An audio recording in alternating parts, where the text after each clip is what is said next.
right.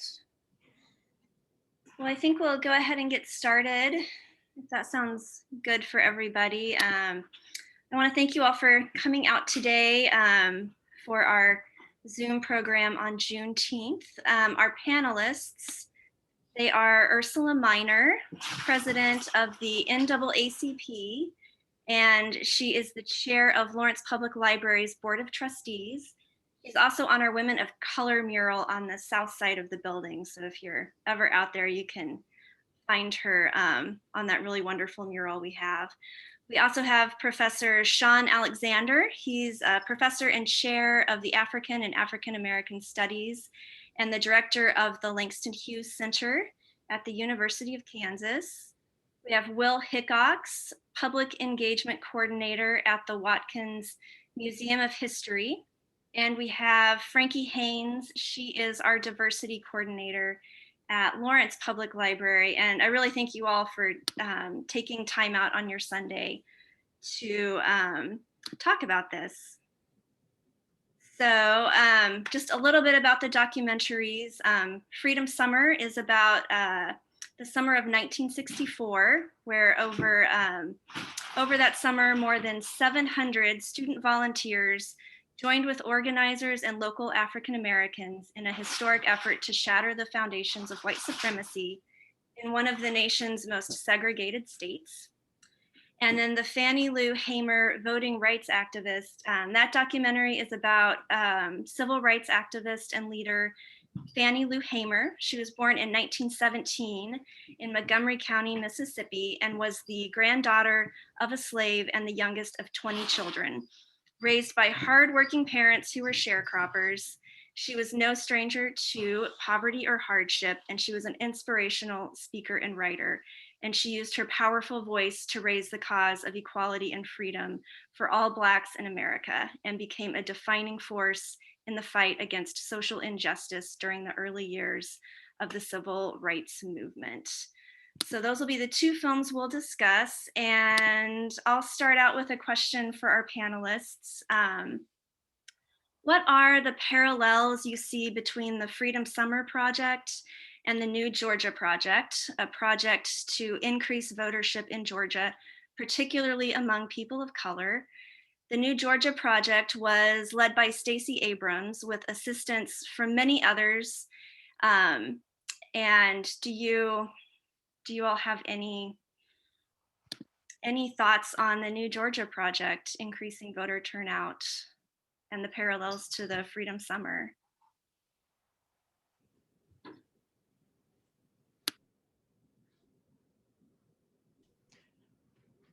This is Ursula. I feel like Ursula Minor. I feel like both of the projects were kind of ran in the same direction. The Freedom Fund Project, the Freedom Summer Project, they were registering minorities to vote, canvassing neighborhoods. They were key on voter education. And the Georgia Project was pretty much ran in the same way, trying to get people of color registered to vote. Educate people, try to find the people that were underdeserved, that were out there that for whatever reason they weren't able to register. The Georgia Project was led by Stacey Abrams and several other very strong Black women. At the same for the Freedom Summer Project. Fannie Lou Hamer and some other women gave very big voices to those projects, and I think that was key. And that's my comment on that.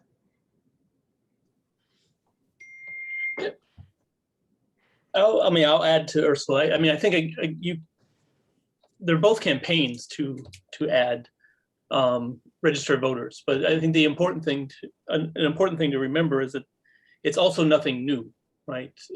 Even the '64 Freedom Summer is not that is not new in their approach. The NAACP since the beginning in 1909 has had voter registration drives, and Price of a Ticket by Berg, or The Ticket of Freedom, excuse me, by Berg, is a good book that looks at the history of the NAACP, focused on voter registration and how voting has always been there and a constant push for them. Even everyone talks about 64 as the shift to registered voters, but SNCC had been doing it from the very beginning of their organization in the South as well. So I think that's important to understand. And then even before, before the NAACP, when they began to write new legislation in the South and began to change the constitutions and disenfranchise African Americans in various ways, there were again many ways to try to circumvent that by getting registered before those things, before those laws were passed and others. And Booker T. Washington was in the middle of that. No one likes to pay attention to that, but he's often writing back to organizations that are there before the NAACP who write brochures on how to get registered to vote. And he's distributing throughout the state of Alabama, his state, before they issue the new laws to make sure people get on the rolls. So this is important stuff, but it's also, I think I don't want us to think that it's happening here in 2020 and 1964. This is a long-standing issue and something that's been happening for over a century in the way, really, since the Reconstruction and the opening of the rolls at that moment, and then the constant attempts to disenfranchise African-American populations. I would like to agree with what Shawn said, because it's a shame that this happened in 1964, the Freedom Summer Project, and here we are in 1921 having to have a Georgia project. And we're doing the same things, trying to make sure people have the right to vote fairly. And I also would like to agree. I wrote this question, so I felt a little silly full on answering it, but also it's true. I mean, this has been an ongoing fight, and it continues to be ongoing. People were fighting for voting rights before, especially like considering the League of Women Voters. It came out of the women's suffragette movement, and that was only just a few decades before this, in the 20s. So it's just, it is some, it gives me pause to think about the ways that we've changed, but also the ways that we have not. Yeah, and I didn't know if anyone could speak to just, the massive grassroots effort and, the years of planning and organization that went on before, each of these projects, in particular, Stacey Abrams' project, it wasn't, it's easy to watch the news and kind of think like, oh, this happened quickly, but it's just like the ongoing work that is always kind of occurring that maybe, a lot of folks aren't aware of. So I didn't know if anyone can speak to like local grassroots efforts on voter registration and voter engagement, or if there was any history like here in Lawrence, Kansas, about getting folks registered to vote. Well, with the Lawrence, I can't speak to that, but I mean, maybe someone else can, specifically on Lawrence. But again, this is a long-standing process. I mean, the League of Women Voters, right? This is what they do on many levels. They have other aspects as well, but this is, getting that vote out and driving it. The NAACP, again, is an organization that is constantly working. These are not just moments of popping up during election cycles. It's making sure the rolls are there. So it's something that has existed for a long period of time. If we're going to look at 1964 and the Freedom Summer, again, that had been pushed since the beginning of SNCC, and the idea of voting. In fact, Bobby Kennedy encouraged them to do that, and they focused on that. We always talk about this like desegregation campaigns, but voting was always an aspect of that they were focusing on and trying to get on the rolls. Of course, for Bobby Kennedy, position of it, the more people he has on the rolls, the better it's for his brother to win before he's assassinated, right, for the next election. So it's calculated on their part as well. But that's the drive of what they're going to do. So we focus on something when we tell the story of the modern civil rights movement. We talk about the flashpoints rather than actually what's happening on the ground every single day. And when you read the autobiographies, when you read the papers of the organization, you can actually see the level of activity that's happening on the ground on a daily basis, the amount of people that are trying to register that maybe don't make the public news, but they are in our records, and we can find that and you know, plug for archives in a digital era. I mean, a lot of this stuff you can go on and search now and find it in an easier way than you could have 10 years ago. So. Yeah, and I would like to chime in here because I ended up, this is not a documentary that we watched as a part of this panel discussion, but I watched another one that actually does a good job of filling in the gaps between these flashpoints, because we do a really good job of talking about these big moments in history, but we don't talk about, like Kristen, what you're mentioning is this grassroots effort that led up to it, because so many people, nobody knew who Stacey Abrams was 10 years ago when she started the Georgia Project. And Fannie Lou Hamer is the same way, and a lot of people forgot who she was, and she's coming back to the forefront because we're doing a lot of work to uplift the voices of women of color who are doing this grassroots work. But so this documentary is called Standing on My Sister's Shoulders. I'm gonna drop a link in the chat. It's also on Kanopy. And it does, like, you get to hear from the women who are working with Fannie Lou Hamer and hear their firsthand accounts of all of the things that were happening in between, you know, SNCC being formed and the Voting Rights Act being passed and everything leading up to it and in between. Yeah. I agree with that. There's a lot of stuff that happens, like with the NAACP, it's year round. It's not just when it's time to vote or voting season comes up. We are always registering people to vote, and huge on voter education with the laws changing and some of the laws that are changing out there right now as far as voting is concerned. You have to keep people up on the changes and what's happening. And this never ends. It has to keep going all the time. And there's so many feet on the ground doing this that you don't know about, just constantly all the time. It has to be that way to keep people moving and to make sure they understand what's going on and what's happening out there. Yeah, I mean, just to piggyback on Ursula there, I think that's the biggest thing, is that it's an information campaign. It's as much as anything. And the NAACP, the League, many organizations have done that for almost a century, right? Of getting that information and telling you how to navigate it. That reference that I gave to Booker T. Washington, what he does is there's a group that actually is the forerunner to the NAACP, a group called the Afro-American Council, and they create a brochure on Alabamans how they can register to vote while they're writing a new constitution and get in the rolls. And Washington is constantly writing back to them and saying, I need more copies, right? I'm giving them out to the community, and I've run out of copies, I need more. And he's paying for it, which no one really pays attention to, but he's constantly ordering these copies from them. And it's got a legal team in DC that is creating this for every Southern state. So I think if we watch those information campaigns from that point forward, and you'll always see it, again, and using just the two organizations represented here today, the League and the NAACP, it's a constant struggle and a constant fight. And it's a state by state fight. That's the important thing, that while it is a state, it is a national element, you know, or right to vote, each state can manipulate that however they want. And we're seeing that, and we've constantly seen that since the passage of the 14th and 15th Amendments.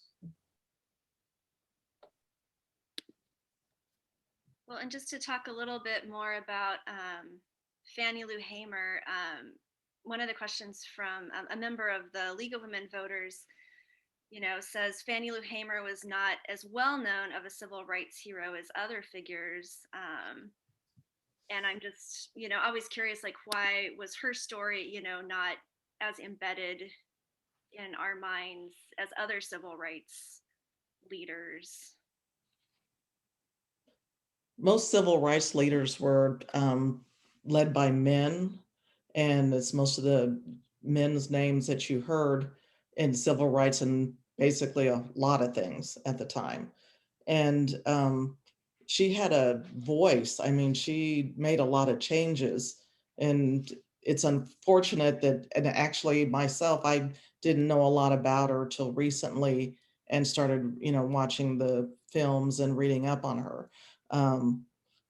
I just believe it's just at the time, I think more men had more presence in the political movements and things like that for whatever reason, but that's. I mean, I think again, you're Ursula's exactly right, that the men are, or the men for the most part have had their voices be told, right? There's a number of women that are in the civil rights movement that we don't have full information about, or we're getting more and more information as time has gone on. Someone like Diana Nash as well is more well known than Hamer in some circles, but at the same time, we don't have a full vetting of those. It's the access to tell those stories and who's telling those stories as well, I think is important. If you talk to SNCC members, Fannie Lou Hamer is high on their list, and they will speak in detail about her and her activities. I mean, and of course, the Mississippi Freedom Democratic Freedom Summer Project. I messed that up, but she's extremely involved in that, right? Testifying before Congress and Johnson. So if you follow that civil rights history, she's there. It's, but it's again, who has access to tell those stories and who is living to tell those stories. We often forget, if we're looking at the civil rights movement, most of these stories have only been coming out in the last 20 years in any great detail. And that's a very short period of time to talk about history. And the vast majority of the stories that have been told through autobiography. Material is not there and given. And so, still sitting in people's attics and things like that, right? Or different aspects of that. So the access of who's telling that story and where that material exists, I think is part of the story with Fannie Lou Hamer. There is a brand new book coming out, a biography on her by Keisha Lane that should be, if it's not out, it's coming out within the next month or so, which I would encourage everyone to go get. And so there is a process, but again, it really comes down to who tells the story, and it's the prominent people who've told that story, right? We know more about John Lewis and SNCC because of his autobiography and his activities than we know about other people on the ground that actually may have done more activity on the ground than Lewis did, even though Lewis is an extremely important person in the organization, right? So it's that access to that story and who's telling that story. But I always caution people, it doesn't help us, but we are, in a moment of time where this is where these stories should be beginning to give us. And the last point I'll make, and I always try to drive this home, and this is no consolation, but the very first African-American women's history textbook was published in 1984. Right? Paula Giddings, When and Where I Enter. So it's, again, because of who's writing that history and the focus, right? Now we've had a plethora of materials come out since that, and really beginning in the 90s forward, we had an increasing amount of material focusing on women, in particular Black women. But those stories were just not told or kept up with, so, unfortunately. So. And I mean, the NAACP is another example, right there. If you go look for the leaders, the female leaders of the NAACP who were always more integral, we don't have those stories, right? We have biographies on Thurgood Marshall, we have biographies, and autobiographies by various leaders of the NAACP, right? We have 3 biographies on Walter White, right? But we don't have the biographies or autobiographies on female leaders in the NAACP and their integral fights. And it's, again, it's a problem, but it's not unusual, right?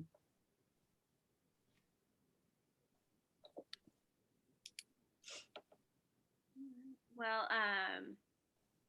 and again, these are, this is another question that Frankie wrote. So thank you so much for constructing these.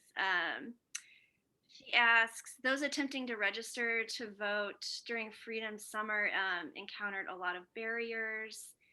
And what barriers do BIPOC voters face now? Maybe within the state of Kansas or without the state of Kansas. I just remember seeing pictures, I believe it was in Georgia, of, you know, long lines, just to get into the vote. And so just thinking about like different barriers that folks face to make their voices heard today. I would say that the long lines, changing voting times, places closing when, you know, just anything to get people turned around and they can't, you know, get the correct information on, you know, when it concerns voting or being able to vote. Also in Kansas, there's voting bills that are being passed that are they're going to affect people of color, but also a lot of people in general. It's state by state also, you know, some states are worse than others, but it's just that they, you know, when you keep changing things and changing the times and, you know, allowing people to stand in line, but you can't let them have water while they're in line. There's different things that are affecting minorities, that, you know, transportation, being able to get ballots to people. There's a lot of things going on right now. Well, I'm certainly not the most qualified on the panel to talk about, you know, barriers to Black and BIPOC voters right now, but it also ties into Frankie's question about how redistricting is determined and how does this lead to gerrymandering and tied to voter suppression. Of course, it all smacks of Jim Crow, doesn't it? Dating back to the late 19th century. But, you know, Ursula brought up the good point that so many of these laws and rules are determined by the individual states. So it could be a lot harder for people to vote in one state or in one district than in another state, which, I mean, especially in terms of national elections, that totally doesn't make sense. You know, I mean, it makes sense if you're trying to suppress the vote among certain populations, but, you know, it's like redistricting, of course, is usually determined in the state legislatures by a majority vote of the legislators, and just like voter registration laws in many cases. And it just, of course, this allows the party that's in power to do everything it can to keep itself in power. And it discourages voting, it encourages cynicism, and you know, flattens people's enthusiasm to get involved, I suspect, you know. So it's yeah, a lot of these things are tied up, I think, in an overall campaign to discourage people from getting involved. You know, when certain people are discouraged from getting involved, then other people can sour. Yeah, I would add to that. Frankie, did you say something? If you said something, go ahead. No, go ahead. No, you're fine. I just hit my mic. Oh, okay. I was going to say that, you know, I agree with what Will and Ursula are saying, but I also want to. The key, and Ursula said this, the key is this is going to affect a lot of people. And this is the tricky thing around new legislation, right? You can't make a piece of legislation that will only affect African Americans or, you know, women. We can, you know, separate however we want to separate, but it is going to have a larger effect on a certain group of people, right? And that's the important thing, and that's how it gets into different things. So you can watch how, you know, the laws that are being drawn on, as Ursula said, I mean, I'm not going to repeat it all, but time, those things, polling stations, those all matter, and where those polling stations are and being closed matter. They may close, let's say one, we'll use Lawrence as the example. They may close one on the west side of town and 3 on the east side of town, and say, well, we closed 4, right? They're not all affecting the same group of people. That is true, but the 3 that you've closed on the east side of town are affecting a specific or certain group of people by race and economic class, if you will, right? And not that we have 3 places on the east side of town, just to be very clear also in Lawrence. So those type of things really matter. And it even goes with the ID aspect, right? The ID that everyone else likes to say, the example I give, is, they say, well, anyone can get a state issued ID and get this. Well, what if, let's say, using our region, let's say you live in Baldwin and your closest DMV is Lawrence and you don't have a car. There's no bus that brings you back and forth from Baldwin to Lawrence, so you have no access to that ID, right? Even though they say, hey, we're going to give you a free ID, right? And it doesn't matter, but you still have to get to that DMV or the place of issuing the state licensing, right? And that's an important thing for us to remember, that these restrictions matter, right? And what they're trying to do and how they're trying to do it. I remember asking Kobach when he was first coming up with this, then if you really don't want to restrict someone, then I believe you should put it in a rolling bus and go to every town and sit there for a week to 2 weeks in every single town in Kansas and say, for 2 weeks, we are in Baldwin giving out IDs, right? And then we're going to go to the next town, and then we're going to go to the next town and the next town, and make sure everyone gets an ID that wants to have one, right? You need to go to them. They don't have a responsibility to come to you, right? Otherwise you are restricting the vote. Now, is that based on color? Certainly not. But people that are going to be affected may be done, again, by race and socioeconomic class, et cetera, on that. And those things matter, as Will says, because it keeps people in power, right? And that's an extremely important thing. I mean, again, the city of Lawrence, we don't have a representative, in my opinion, right, on the state, and as a federal representative, right? Because since I've been here, they've redistricted in a way that now we're more part of Topeka. They have eliminated our 2 different seats, right, that we had when I moved here 15 years ago. And now, so our representative is dominated by the numbers coming out of Topeka rather than Lawrence. Is that based on race? Certainly not.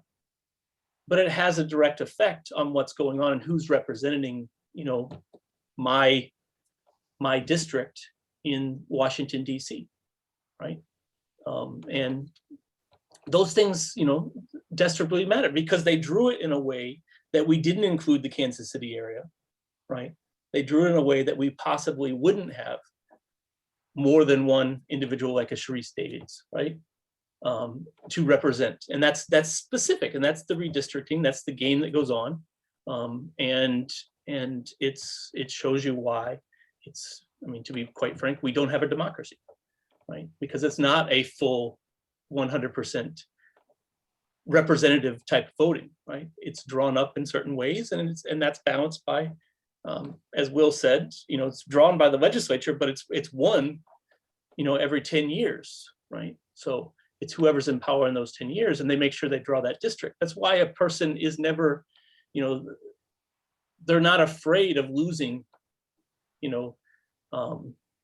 re-election, because they're in control and they know they have control, right?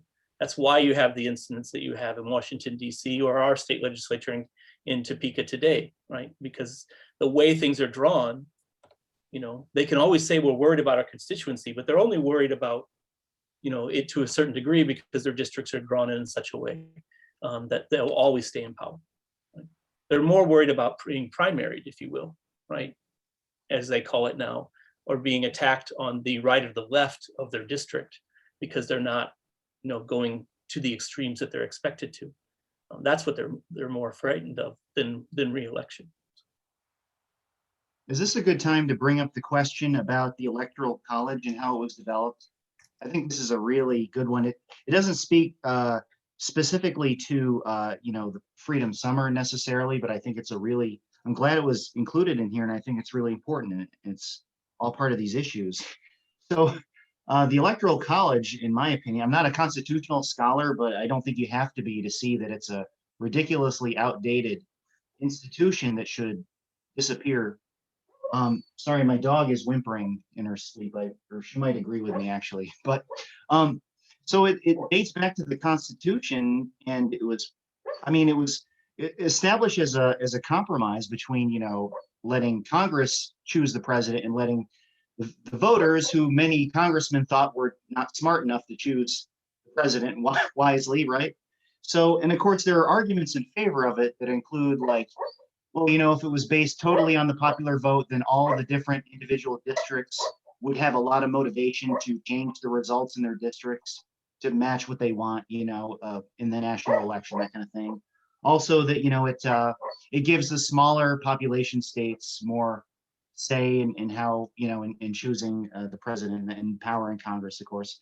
But it's all, it's just it would be hard to create something that's more calculated to lead to voter apathy and cynicism. You're not actually voting for your preferred candidate. You're voting for the electors of a certain party, and they will choose, hopefully usually the way that the popular vote goes. But it's like I mentioned before, it's really determined by the states, because the way the electors are chosen and how exactly they vote and everything, it's determined by the states. So it's like these national offices are how people are elected is determined at the state differently in each state. That doesn't really seem right, and it's of course tied to the notorious 3/5 compromise, which determined, how representation for the individual states. I mean, even if it encourages candidates to only campaign in the swing states, of course. They're the Republicans in the last 6 elections, they've won 2 of them because they lost the popular vote, but they won the electoral vote, and elections can be determined by a few thousand. I think the last one, it was like 50 or 40,000 votes in a few states determined the outcome, of course, I mean, it doesn't even follow the original plan of the founders who put it in the Constitution, because they didn't, there weren't political parties really, they were just forming at the time, kind of. So, the Electoral College as it exists now, the electors belong to certain parties. So they vote along their party lines, if they're selected to vote. So it doesn't even do what the founders anticipated that it would do, and it doesn't even, and the founders didn't even think that they would need it in most elections. They thought the elections would be decided in the House of Representatives, which hasn't happened in almost 200 years. So it's just, it's something that really needs to go away. Even if you're a so-called originalist for the Constitution, you shouldn't support it. And of course, it obviously set the scene for the insurrection at the Capitol on January 6th. So it's tied to this whole issue of these processes that discourage people from getting involved, and often based on the state level. So that's my rant about the Electoral College.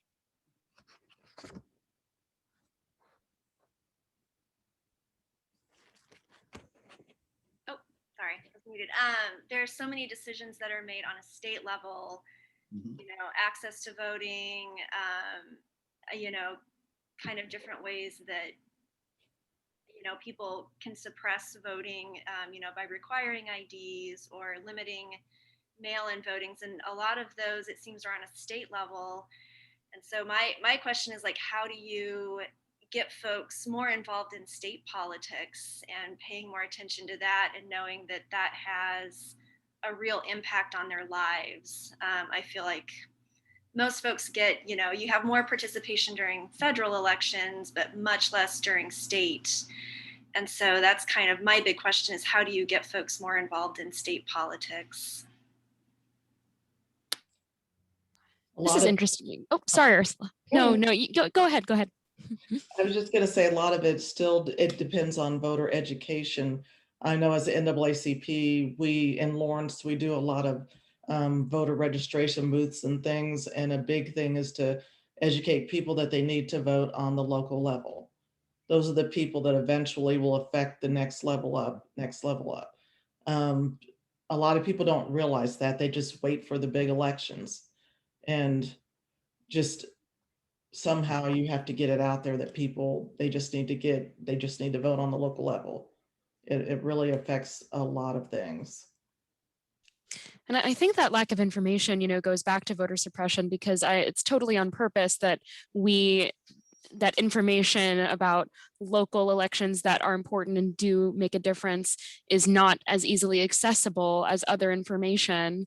And yeah, I don't know, there's always been this battle between who's making decisions in this country. Is it states or is it the federal government?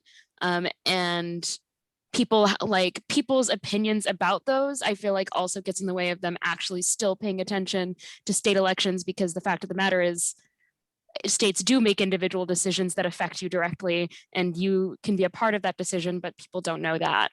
So, yeah. And another reason for the low information, like you mentioned, is the decline of the local news media. Lawrence used to have a news television station. It used to have multiple newspapers. I think it's really fantastic that a new free online paper, the Lawrence Times, has been started up, because, if there's a lack of information about, or easily accessible information about what's happening locally, like in politics, for one thing, that encourages corruption, but it also discourages activism and turnout. So these are things that we used to have in our society, a real sense of community and localism, thanks to the media. And maybe we're slowly starting to get some of that back, thanks to the internet and free online sources like the New Times. The Journal World has the online subscription is really cheap. So I think that certainly is a positive development, something that should definitely be encouraged. I do agree with that. A good example is recently a bill was passed in Kansas, HB 2332, and it addresses, this bill requires the residential address of a registered voter to correspond to a physical location where the voter resides, and not to be a post office box or other address that does not correspond to a physical location that can be occupied. If the residential address does not meet these requirements, the voter is not validly registered. And that there is going to affect a lot of minorities, homeless people, a lot of people in general. It used to be that when you registered to vote, you could use the courthouse as your address if you do not have a physical address. So I think, that there is going to hurt a lot of people. And I agree with you on we lost our our television station. I think that has made a really big effect on Lawrence. Lawrence is too big not to have something like that. And the fact that we are getting, another online newspaper, things like this, people don't realize these things are happening. And they're going to go show up to vote and be in for a big surprise by some of these laws that are being passed.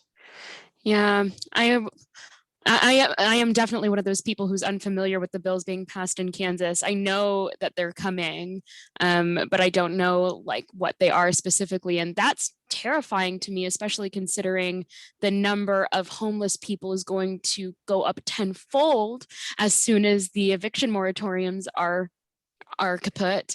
So we are on the verge of a lot of problems, which I'm sure all of you are aware, but that's shocking to me. I just watched a video about Jim Crow 2.0 in Georgia, and all the bills that they're trying to pass. And I'm sure that there are many similar and many bills similar to that one, but I didn't know to the extent that which Kansas was also partaking in this, which is unfortunate. Yeah, that makes it all about I'm sorry. It no, makes go ahead, Ursula. Education is all I was going to say. No, I was going to say the same thing. I think that the lack of understanding or knowledge of it is glaring. And again, you can see this. The internet is a wonderful thing, but it's actually destroyed so many different things. And our, while it's wonderful that the Lawrence Times is out there, and I support it and all of that, we still don't have papers covering the state the way they used to, right? So we have, in our area, we have the Capital Journal and we have the Kansas City Star.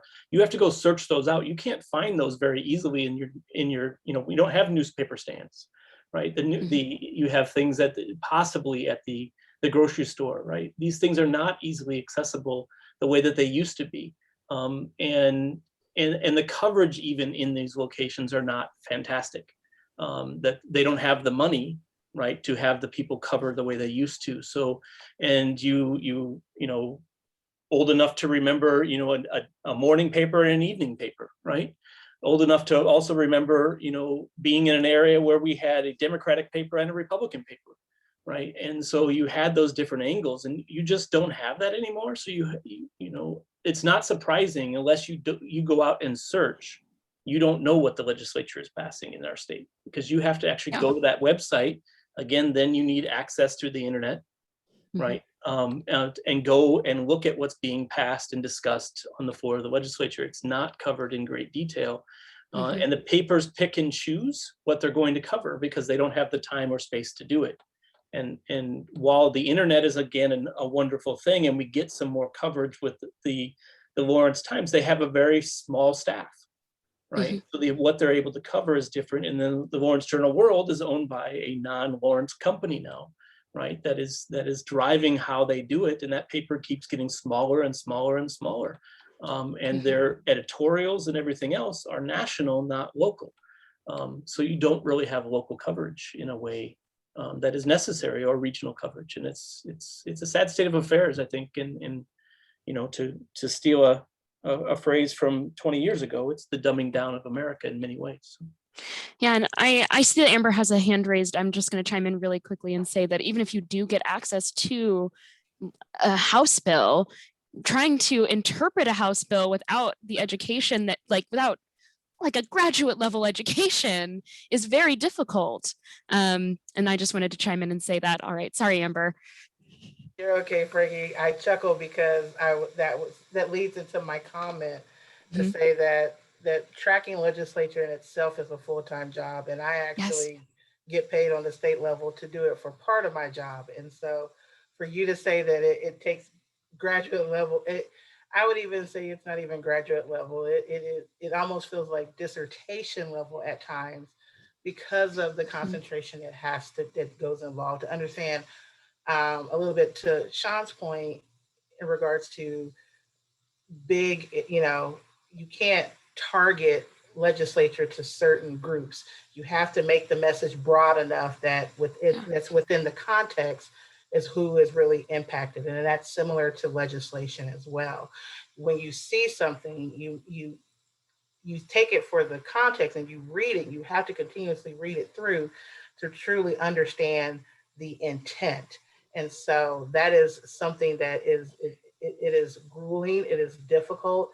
In some way, I find it very intriguing and interesting. And so whenever the legislative session comes around, I'm a little bit giddy about it because it's a matter of, can you figure it out before they realize you figure it out? And so what encourages me about what you were saying and the need to be able to have individuals who understand the legislative process, having that access online, I feel like that is a wonderful opportunity for our civic organizations and our grassroots organizations to invest in that, because that adds another layer, another chink to the armor that fortifies the work that they do. And we do need to concentrate on it. I've even seen it in organizations that I worked in, to be intentional about encouraging and training up and engaging individuals to access those bills, to be able to disseminate that information. I know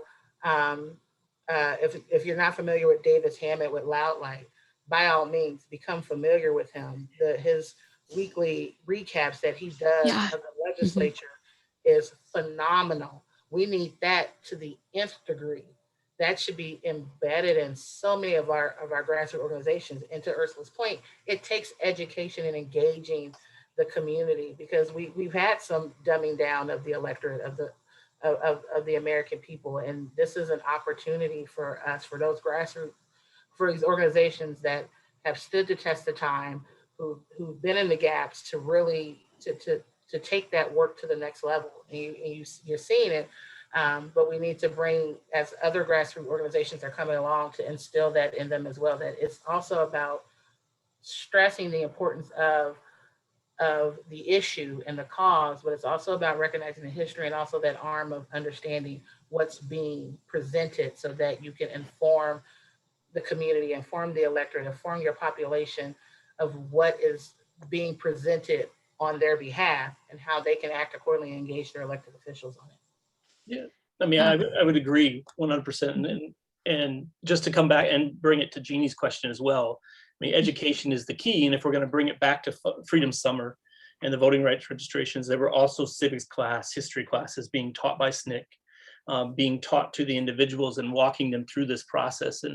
And we do have a generation, I would argue probably 2 generations, but that's me getting older and older, of being farther and farther away from understanding the civics. I mean, people don't understand our Constitution because they don't read the Constitution anymore, right? And that, Yeah. or if that's a person that's in high school or a person that's in elected office, I don't think they understand the Constitution because they haven't read the Constitution. And it's not taught to you at all. And I think, I mean, this is the cynicism in me, but I think on some levels it's deliberate. Because it allows you to let things happen and things to go forth without you questioning it very much. I often reflect on politically a very brief story of me as a kid. I remember in 1984, my high school teachers, my civics teacher, who would get in trouble for this today, walking into my high school with an black armband on his arm, turned halfway. So it was a typical black armband, but folded halfway. And I remember turning to him and asking him what it was for and why was it, in half. And he said, because I'm a Democrat and Ronald Reagan won the election again yesterday, but we kept Congress. So it's folded in half because I'm only mourning halfway, right? And we sat and had a conversation for 30 minutes about politics, right? Today, a teacher would get in trouble for doing something like that and being that deliberate, but I actually learned more probably in that 30 minutes than I did from his entire class, right? Because I had the basis of understanding from his class to actually engage him in that conversation. And again, this is what people do not do. They do not read it. They don't understand it. They hear people just regurgitate things on television that are false, right? Yeah. And it's put us in a very bad situation. And I think that we, again, I think it's purposeful and on what they're trying to do and how they're trying, again, we're not a democracy, we are a republic, and that republic is flawed in many ways. So. Yeah, and it's for me, it's coming back to like the freedom schools, and the kind of information that people are lacking now is the same and different.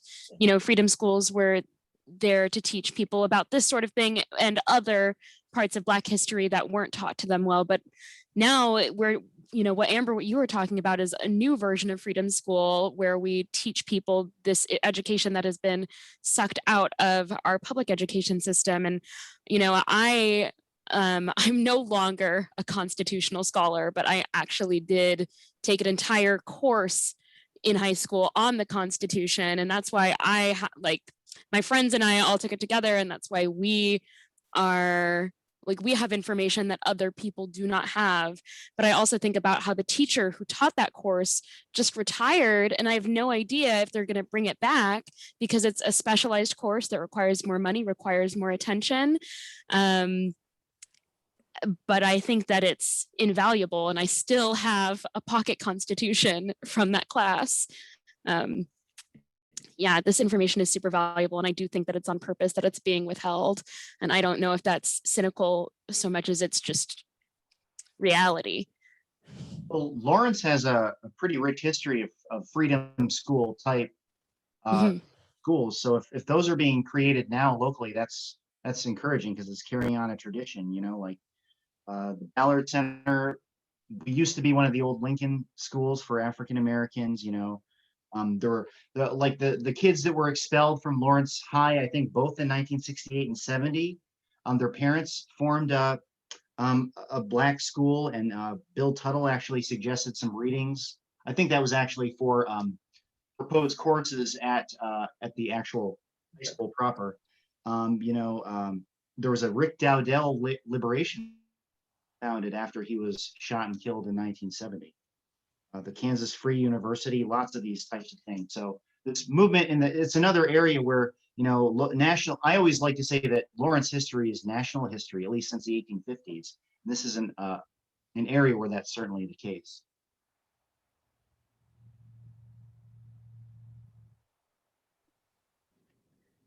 Well, we're about 7 minutes to 3. Did anyone have any questions or have any other discussion points? If you're a panelist or a member joining in, did anyone have any other questions or anything?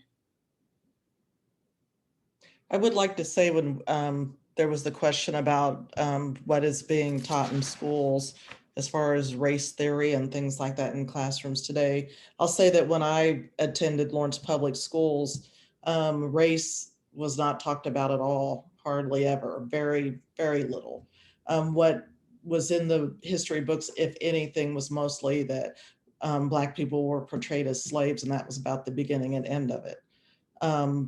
I'd say Black kids coming, out of school during my time, what we learned was on the, just being out there.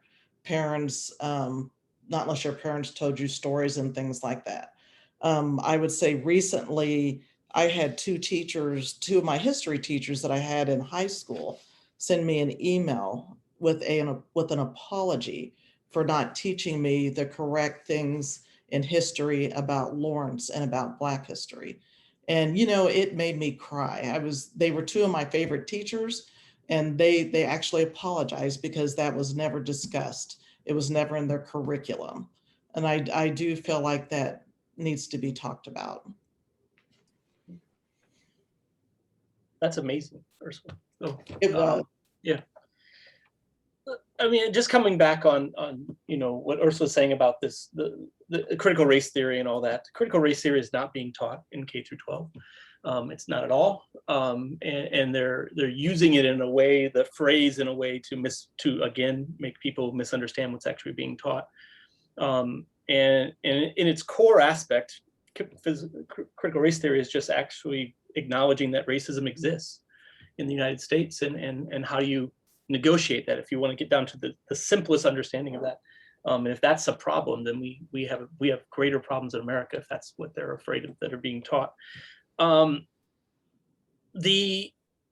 I want to make a point about this, that it's not surprising that it's coming back.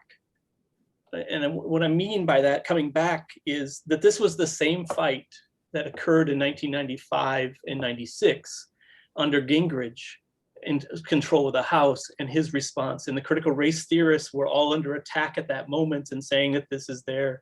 Derek Bell had a wonderful piece, who's a founding member of the critical race theorists in the 70s, had a wonderful piece called "Who's Afraid of Critical Race Theory?" Right? And he walks you through what it is and how it is, how does it exist, and all of that. So my point of saying it is that everything happens in a cycle. And this is a term that they've been able to come back and use because they don't understand it, and they just throw it out and it scares people.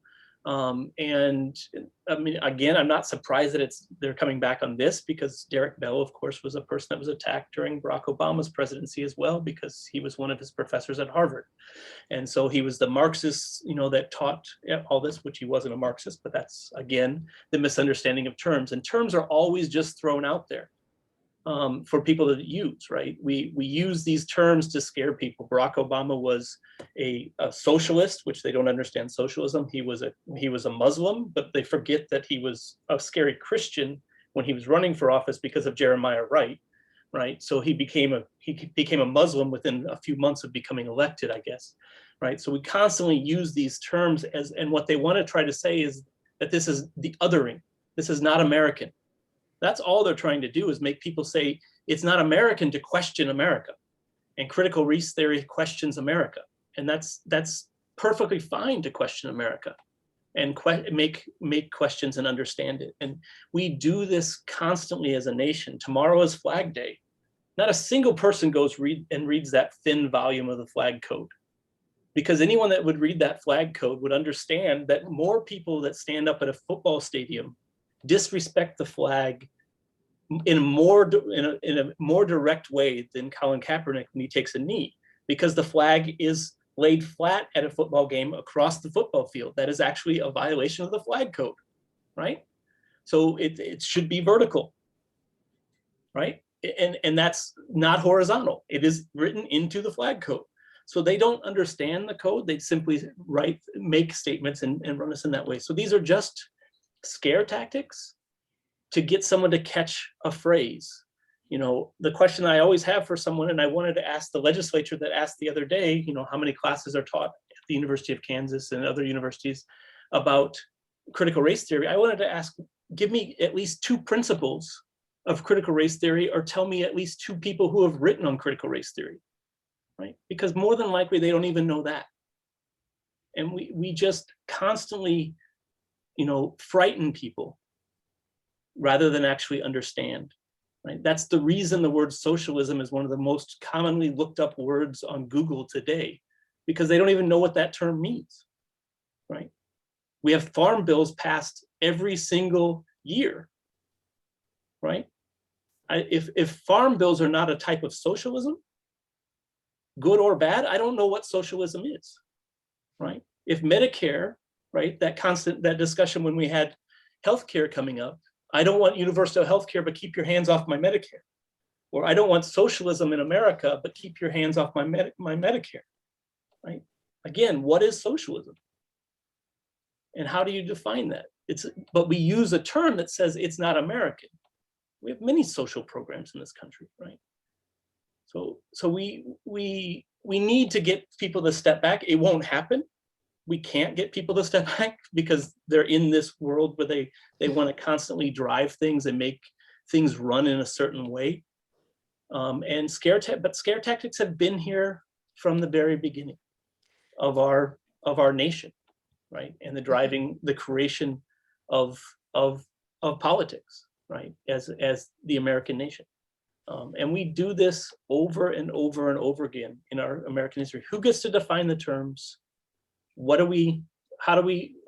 those are used to do things, right? I mean, I could continue to rant on this, but that's. Yeah.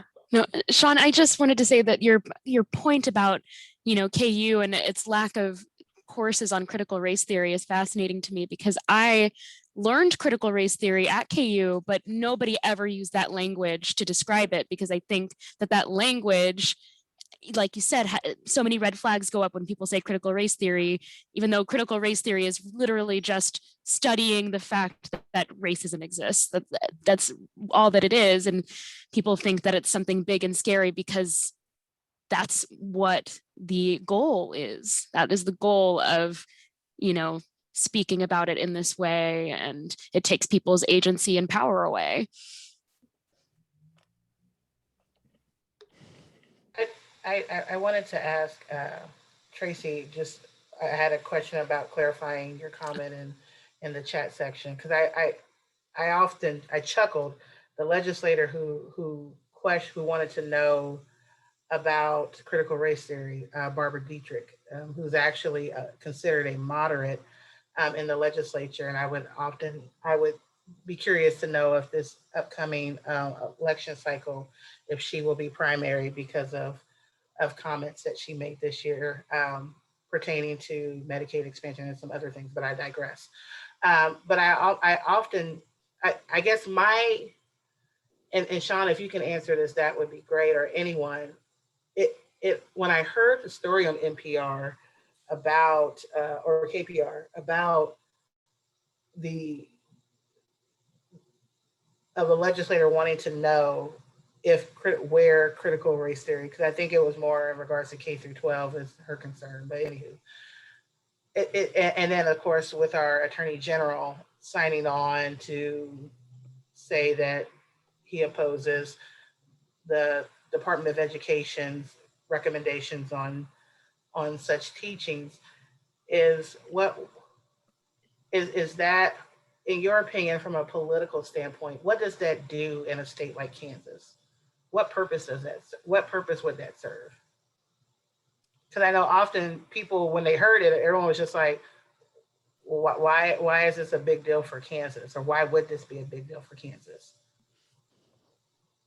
Yeah, I mean, from my perspective, I mean, someone else can add to this, but, you know, I don't know that it serves a huge deal in Kansas. I think that it shows that they are connected to the national discussion. That's why our Attorney General is signing on to the Ohio, you know, bill. Right, the bill. You know, I think that the legislature, I didn't know that she may be primaried.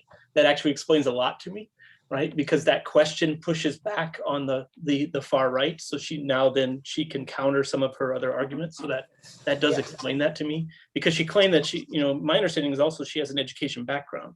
So she said that she just wanted to be more educated or have more details when she spoke to her constituency. But you know, I felt it was a Howell request, and this, what you're saying, actually, you know, confirms that in my opinion. My concern was how the universities would respond, not necessarily her request, right? How the universities would respond. And you know, as the chair of African American Studies, are they going to put every single course, you know, in Black Studies on that list, right? Not every course actually uses critical race theory, but that's the mindset of people understanding critical race theory would say that, right? Even though law and education use more critical race theory than we do, right? As a theoretical basis, but that's with people not understanding what critical race theory is. So yeah, I don't think it really has much weight in Kansas, except for them trying to be on the national stage and continuing the same type of process, right? And it consistently shows to me the misunderstanding of what, you know, we do in the Department of African American Studies and what the study of race in America is all about. At the same time, I will say, it also tells me everything I need to know about race and the study of race in America, right? Because of the way that they approach these subjects shows a continued misunderstanding of race in America, and an unwillingness to do the work and get deep into understanding that. It's all the 1619 project, all of, you know, it's all tied to all of this type of stuff. So they're just finding different ways to navigate that, right? It would be a very scary thing if someone asked another question to a university, a non-race-based question, and said, I want to know everyone that teaches a course on a certain form of economics, right? How would the universities respond to that question if they were asking that type of question?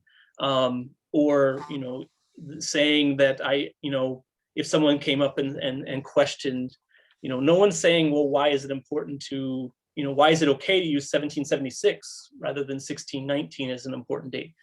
Those are, you know, false equivalencies, in my opinion. They're just throwing 1776 out there and not even engaging the work of the 1619 project. But, you know, why that date, right? You know, why not 75, right?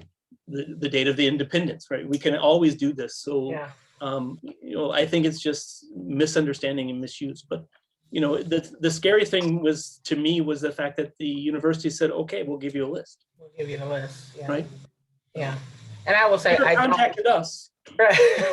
So and I will say, I don't know she's being primary, with my thought process being knowing that she is a moderate, and the fact that was for someone of her political place on the spectrum to ask that question. I surmise that. So I agree. That it makes perfect sense. So makes sense, yeah. But I don't know if anyone else has any opinion on what it means in Kansas, other than Kansas doesn't understand Kansas. I mean, I really think that's I'm not a Kansan. So, you know, and especially doing race in Kansas, studying race in Kansas, it's a complicated story that we like to hold ourselves up at a certain level, and we're not there. And that's no bad thing. It's just coming to understand that, right? I'm pleased with what's happening, and Ursula's involved with it, you know, with trying to get the marker for the lynching in 1882. But, you know, the fact that we're even trying that in this town, right? so-called liberal town that supposedly is open about race, and here we are in 2021 trying to get a marker, right? For something that everyone should know happened on that bridge. I learned it within the first month of coming to town, right? 15 years ago. So, those type of things, or the fact that you can, there's the misunderstanding of what, the free state means, and things like that. We have this, we like to hold ourselves up as the land of John Brown. But we're also the land of Brown v. Board, and Brown v. Board is an important thing to remember because it exists. Kansas is one of the 5 cases because segregation existed in Kansas, right? So it's not a happy story in many ways, right? We need to recognize that and understand what that means.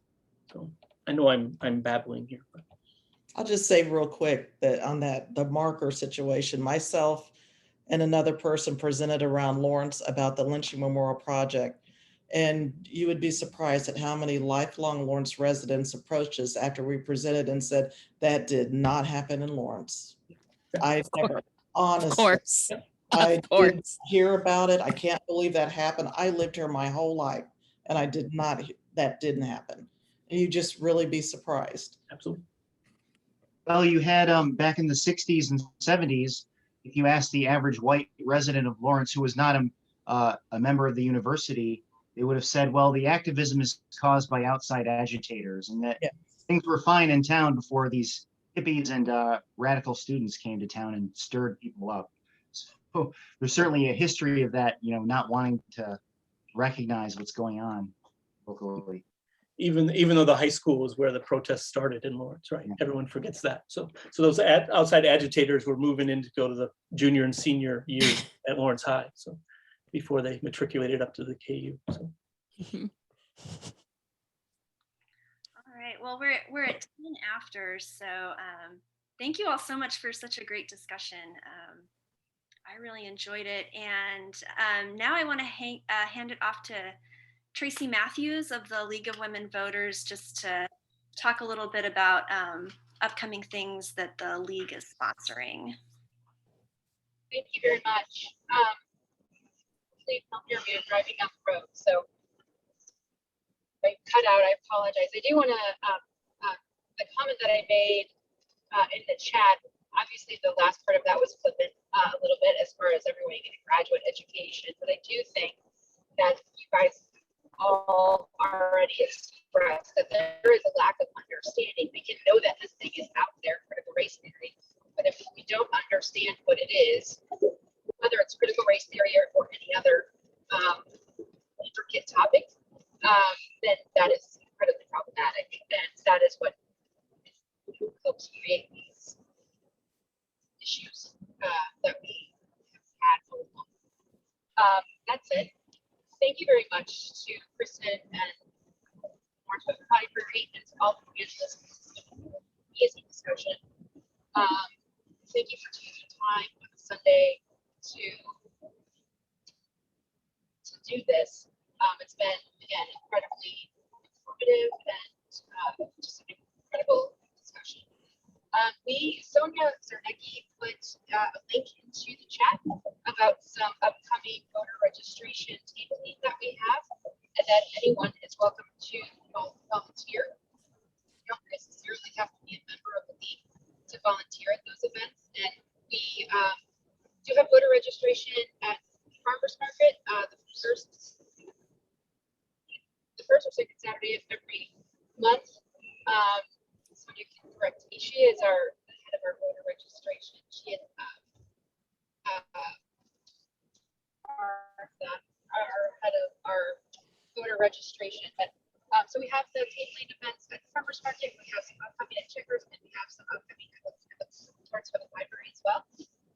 And it's a great place to have the discussions like we're having today, and also a great place to help with voter registration, whether it's getting people registered to vote for the first time, or someone has moved to our community, or has moved just to our community. So yeah, so thank you again. All All right, well, thank you everyone. And I'll have this recording up by tomorrow afternoon. And if you would like the chat files, just email me at ksoper@lplks.org. There's some really great links in there.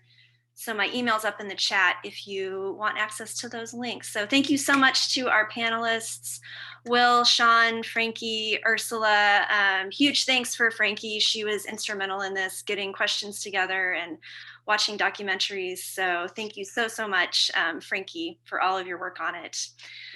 Yeah, thank you too. Thank you everybody for all of your work on this. It was so nice to get to chat and I don't know, just really intellectually invigorating, if that's, yeah, I took a lot of notes actually. All right. Well, thank you all and have a lovely Sunday afternoon. Thank you, Christian. It's good to see everyone. Thank you. Thank Yes, you. wonderful. Take care, everyone. Mhm.